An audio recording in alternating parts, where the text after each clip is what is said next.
আমাদের সকল দলের একটাই দাবি, অনতিবিলম্বে স্বাধীন বাংলায় শয়তান কাদিয়ানীদেরকে রাষ্ট্রীয়ভাবে অমুসলিম ঘোষণা করতেই হবে, করতেই হবে, করতেই হবে। এই দাবি আদায়ে যদি জান ও মাল দেবার ডাক আসে, কারা কারা প্রস্তুত আছেন হাত তুলে দেন। সবচেয়ে নিকৃষ্ট হচ্ছে কুখ্যাত কাদিয়ানী সম্প্রদায়, ঠিক কিনা? নিঃসন্দেহে তারা কাফের এবং অমুসলিম। তাদেরকে যারা কাফের বলবে না, তারাও কাফের, কারণ তারা আল্লাহর আখিরি নবী মুহাম্মদ সাল্লাল্লাহু আলাইহি সাল্লামকে আল্লাহর শেষ নবী হিসেবে বিশ্বাস করে না। চিল্লায় বলেন নাউজুবিল্লাহ। সেজন্য তারা কি? তাদেরকে যারা কাফের বলবে না, তারা কি? মানুষকে ধোঁকা দিয়ে কাফের বানাতে তারা মুসলমানদের মতো দাড়ি রাখে, টুপি লাগায়, মুসলমানদের মতো নাম রাখে। তাই বলি কি তারা মুসলমান হবে? দাড়ি রাখলেই কেউ যদি মুসলমান হতে পারত, তো রবীন্দ্রনাথ ঠাকুরের চেয়ে বড় মুসলমান কে হইতো? সে কি মুসলিম ছিল? নাম রাখলে মুসলমান হওয়া যায়?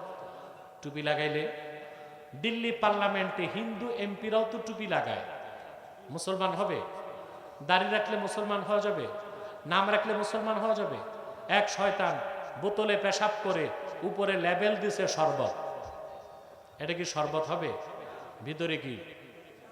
তদ্রুপ কাদিয়ানীরা কাফের এবং অমুসলিম। আব্দুল আউয়াল, আব্দুস সামাদ, মুবাশশির আলী, কবির চৌধুরী, শাহরিয়ার কবির, নিঝুম মজুমদার, এসব নাম রাখার দ্বারা তারা মুসলমান হতে পারে না। প্রিয় ভাইরা আমার, আল্লাহ ও নূর নবীজি আমার মুহাম্মদ সাল্লাল্লাহু আলাইহি সাল্লামের ইসলাম ও কোরআনের হাজার হাজার বছর পরে বর্তমান ভারতের কুখ্যাত পাঞ্জাবের কুখ্যাত গুরুদাসপুরের কুখ্যাত কাদিয়ানে ইংরেজ আমলে এক শয়তান নিজেকে নবী দাবি করছে। চিল্লায় বলেন নাউজুবিল্লাহ। ওই শয়তানটার নাম রাখছিল তার বাপ মির্জা গোলাম আহমদ কাদিয়ানী। সাবধান, তাকে গোলাম আহমদ বলা যাবে না, কারণ গোলাম আহমদ অর্থ আহমদ এর গোলাম। কোন কাফের কোনদিনও গোলাম আহমদ এর গোলাম হতে পারে না।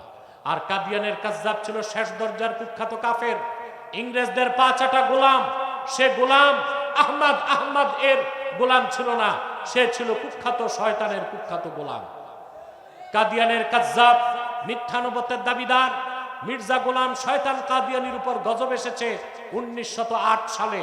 যখন গজব এসেছে, কাদিয়ানের কাজ্জাব, মিথ্যা নবুয়তের দাবিদার, ইংরেজদের পা চাটা গোলাম মির্জা গোলাম শয়তান কাদিয়ানি 1908 সালে ধ্বংস হয়ে কুখ্যাত জাহান্নামের কুখ্যাত কুকুরে পরিণত হয়েছে।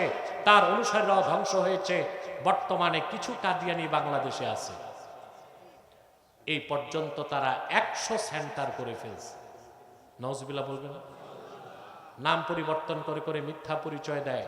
কখনো নিজেদের পরিচয় দেয় আহমদি জামাত, কখনো বলে আহমদিয়া জামাত, কখনো বলে আহমদি সম্প্রদায়, কখনো বলে আহমদিয়া সম্প্রদায়, কখনো বলে আহমদি মুসলিম জামাত, কখনো বলে আহমদিয়া মুসলিম জামাত।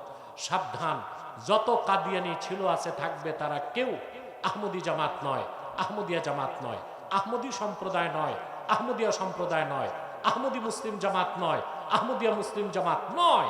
তারা শয়তানি জামাত, কুখ্যাত জাহান্নামের কুখ্যাত কুকুরের দল। আমাদের সকল দলের একটাই দাবি, অনতিবিলম্বে স্বাধীন বাংলায় শয়তান কাদিয়ানীদেরকে রাষ্ট্রীয়ভাবে অমুসলিম ঘোষণা করতেই হবে, করতেই হবে, করতেই হবে। এই দাবি আদায়ে যদি জান ও মাল দেবার ডাক আসে, কারা কারা প্রস্তুত আছেন হাত তুলে দেন। প্রিয় ভাইরা, তাদেরকে অর্থনৈতিক সহযোগিতা করবেন না? করেন, জি করেন। প্রাণ কোম্পানির যত জিনিস তাদের, সেজান কোম্পানির জুস তাদের, আর এফএল এর পণ্যগুলো তাদের, প্রথম আলো, ডেলি স্টার, ভিশন, এগুলো তাদের। নৈতিক দায়িত্ব হিসেবে এগুলো ধরবেন না, কিনবেন না, বেচবেন না। মনে থাকবে মুসলমান। আমি বড় দুঃখ পাই, পলাশ এবং কালীগঞ্জ এই অঞ্চলে বিভিন্ন মাহফিলে কুখ্যাত কাফের কাদিয়ানীদের কোম্পানি থেকে টাকা পয়সা দেওয়া হয়। কোন মাহফিলে এই কুখ্যাত কাফের কাদিয়ানীদের কোম্পানি থেকে টাকা নেওয়া জায়েজ না। এটা আলেমদেরকে মনে রাখতে হবে। সেই জন্য আমি যেই প্রোগ্রামে তথ্য পাই সেই প্রোগ্রাম আমি ক্যান্সেল করে দেই, সেই প্রোগ্রামে আমি উপস্থিত হই না। এটা আপনাদের মনে রাখতে হবে। দাঙ্গা কমিটিকেও, পলাশ কমিটিকেও, জামালপুর কমিটিকেও মনে রাখতেই হবে। এটা মনে থাকবে।